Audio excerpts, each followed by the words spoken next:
اور تقرب چاہنے والوں کے عطیوں سے بلند تر قرار دے، اور اس عفو درگزر کے عوض تو مجھ سے درگزر کر اور ان کے لیے دعا کرنے کے صلے میں مجھے اپنی رحمت سے سرفراز فرما، تاکہ ہم میں سے ہر ایک تیرے فضل و کرم کی بدولت خوش نصیب ہو سکے اور تیرے لطف و احسان کی وجہ سے نجات پا جائے۔ اے اللہ، تیرے بندوں میں سے جس کسی کو مجھ سے کوئی ضرر پہنچا ہو یا میری جانب سے کوئی اذیت پہنچی ہو یا مجھ سے یا میری وجہ سے اس پر ظلم ہوا ہو، اس طرح کہ میں نے اس کے کسی حق کو ضائع کیا ہو یا اس کے کسی مظلمہ کی داد خواہی نہ کی ہو، تو محمد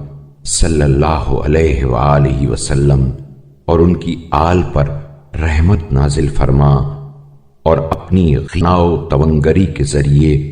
اسے مجھ سے راضی کر دے اور اپنے پاس سے اس کا حق بے کم و کاست ادا کر دے۔ پھر یہ کہ اس چیز سے جس کا تیرے حکم کے تحت سزاوار ہوں بچا لے، اور جو تیرے عدل کا تقاضا ہے اس سے نجات دے، اس لیے کہ مجھے تیرے عذاب کے برداشت کرنے کی تاب نہیں اور تیری ناراضگی کے جھیل لے جانے کی ہمت نہیں۔ لہذا اگر تو مجھے حق و انصاف کی روح سے بدلہ دے گا تو مجھے ہلاک کر دے گا،